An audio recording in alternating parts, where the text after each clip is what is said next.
آج کی آیت، بلکہ خدا نے دنیا کے بے وقوفوں کو چن لیا کہ حکیموں کو شرمندہ کرے، اور خدا نے دنیا کے کمزوروں کو چن لیا کہ زوراوروں کو شرمندہ کرے، تاکہ کوئی بشر خدا کے سامنے فخر نہ کرے۔ پہلا کرنتھیوں پہلا باب 27ویں اور 29ویں آیت۔ عزیزو، کسی بھی کھیل کے لیے کھلاڑی یا زندگی کے کسی بھی شعبے میں ورکرز کا انتخاب کرنا ہو تو اس کے لیے ایک طریقہ وضع کیا جاتا ہے تاکہ ہر کوئی اپنی قابلیت کے مطابق منتخب ہو، مگر اکثر اوقات سب کچھ اصولوں کے برعکس ہی ہوتا ہے، یعنی انصاف بیچارہ چیختا ہی رہ جاتا ہے، مگر سفارش معنی خیز مسکراہٹ کے ساتھ اپنا لوہا منوا لیتی ہے۔ حیرت ہے، اگرچہ ریوڑیاں بانٹنے والا اندھا ہوتا ہے، مگر وہ جس کو بھی دیتا ہے اتفاق سے وہ اس کا اپنا ہی ہوتا ہے۔ یوں حقدار محروم ہی رہ جاتا ہے، جو سراسر ناانصافی ہے۔ اصل میں یہ وہ برائیاں ہیں جو زندگی کے ہر شعبے میں اپنی اجارہ داری قائم کیے بیٹھی ہیں اور معاشرے میں انتشار کا باعث ہیں اور نظام تباہی کی وجہ بھی۔ شاید یہ بات چھوٹی سی لگے، مگر اس کے اثرات بہت بڑے ہیں، جو نسل انسانی میں اس پوری طرح صلاحیت کر چکے ہیں کہ کبھی بہتری اور اچھائی کا خیال بس ایک خواب ہی لگتا ہے۔ عزیزو، ایسے حالات کا تذکرہ خوش کن تو نہیں، مگر حقیقت یہی ہے جس کے ہم سب عینی شاہد ہیں۔ پر آفرین ہیں ان پر جو انسانیت کا بھرم رکھتے قواعد اور ضوابط پر کاربند رہتے ہیں، بھلے وہ آٹے میں نمک کے برابر ہوں۔ خیر، حالات کیسے بھی کیوں نہ ہوں، ہمیشہ اچھے کی امید رکھنی چاہیے، جو مثبت سوچ کی عکاس ہے۔ عزیزو، خداوند کا کلام ہمارے لیے ایک مکمل ضابطۂ حیات ہے جس سے ہمیں زندگی کے ہر شعبے کے لیے رہنمائی ملتی ہے۔ الہی ذات کی حکمت میں ہمارے ہر سوال کا جواب موجود ہے اور ہر مسئلے کا حل واضح ہے۔ کسی بھی بات کے لیے اس کے انتخاب کا معیار بلا شبہ انسانی معیار سے منفرد اور لاجواب ہے، جو ہمارے لیے مثالی اور بہترین عملی نمونہ ہے۔ اس کی پلاننگ میں وہ لوگ شامل ہوئے جن کے بارے میں کسی کو گمان بھی نہ ہوتا، اور اس کا انتخاب وہ ہوتے کہ منتخب ہونے والا خود حیران رہ جاتا۔ شمعون پطرس یسوع کا ایسا شاگرد تھا جس کی شخصیت میں استحکام نہیں تھا، یوں سمجھ لے پل میں تولا پل میں ماشا، لیکن یسوع نے اس سے کہا، تو میری بھیڑوں کی گلابانی کرنا۔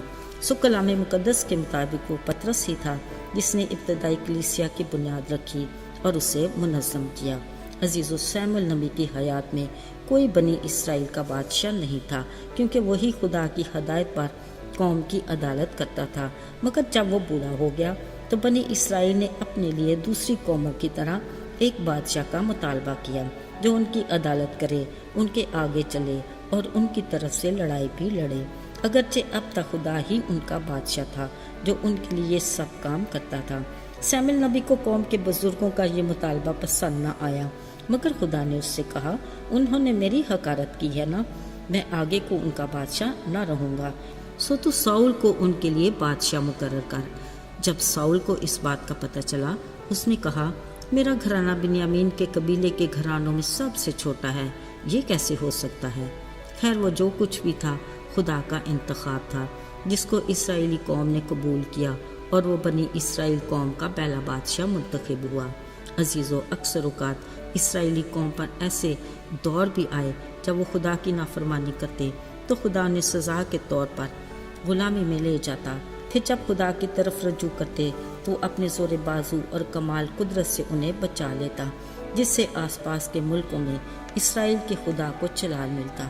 ان دنوں بھی اسرائیلی قوم مدیانیوں کی غلامی میں تھی، پر جب انہوں نے خدا سے فریاد کی، خدا نے یواس کے بیٹے جدعون کا انتخاب کیا کہ وہ مدیانیوں کے شکنجے سے خدا کے لوگوں کو آزاد کرائے۔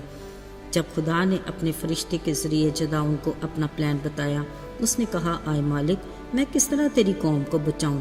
میرا گھرانہ منسی میں سب سے غریب ہے اور میں اپنے باپ کے گھر میں سب سے چھوٹا بھی ہوں۔ لیکن خدا نے کہا، زبردست سورما، میں تیرے ساتھ ہوں، تو اپنے اسی زور میں جا۔ کلام مقدس کے مطابق مدیانی اسرائیل قوم کے آگے ایسے مغلوب ہوئے، پھر کبھی سر اٹھانے کے لائق نہ ہوئے۔ عزیزو، 3 ماہ کا وہ چھوٹا سا بچہ موسیٰ جو ٹوکری میں پڑا دریا کی لہروں کے رحم و کرم پر تھا، خدا کے ٹھہرائے وقت پر اس کے بڑے پلان کے لیے منتخب ہوا۔ ان دنوں ایک بار پھر اسرائیلی قوم مصری بادشاہ فرعون کی غلامی میں تھے۔ پھر ایک دن مصریوں کے ظلم سے تنگ آ کر اپنے خدا کے حضور فریاد کرنے لگے۔ رحیم خدا نے اپنے لوگوں کو فرعون کی غلامی سے چھڑانے کا ارادہ کیا، جس کے لیے اس نے موسیٰ کا انتخاب کیا۔ جب موسیٰ کو اس بات کی آگاہی ملی، اس نے کہا، یہ کام میں کیسے کر سکتا ہوں؟ میں تو فصیح نہیں، میری زبان کند ہے اور میں رک رک کر بولتا ہوں۔ خدا نے اس سے کہا، انسان کا منہ کس نے بنایا؟ وہ میں ہی تو ہوں نا۔ میں تیری زبان کا ذمہ لوں گا اور تجھے سکھاؤں گا، اور بادشاہ کے حضور تجھے کیا کہنا ہے تجھے بتاؤں گا۔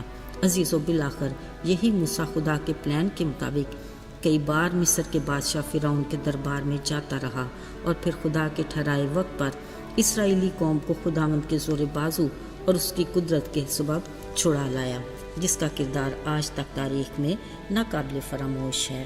عزیزو، خدا نے اپنے ہر انتخاب کو اپنے چناؤ کی بدولت منفرد بنایا۔ اس کو صلاح کاری کی ضرورت نہیں، اس کا اپنا ایک معیار ہے، اور ہر حال میں اس کا چنیدہ شخص کامیاب رہا، کیونکہ خدا خود اس کے ساتھ تھا۔ عزیزو، آج بھی جب خدا اپنے کسی بھی منصوبے کے لیے اپنے لوگوں کا انتخاب کرتا ہے تو اس کا منتخب شخص کبھی بھی ناکام نہیں۔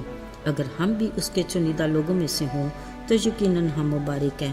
فقط ہمیں ہر وقت اس کی بلاہٹ کی آواز سننے کے لیے تیار رہنا ہے، تاکہ ہم سیموئیل کی طرح کہہ سکیں، آئے خدا فرما، کیونکہ تیرا بندہ سنتا ہے۔ آئیے دعا کریں۔ اے خدا، ہم ہر روز تیرے رحم اور فضل کے منتظر ہیں۔ ہم اپنی ذات میں خاک اور راکھ ہیں، ہمیں ہر پل تیری ضرورت ہے۔ تو ہمیں اپنے پروں کے سائے میں محفوظ رکھ، یسوع کے پاک اور مبارک نام میں، آمین۔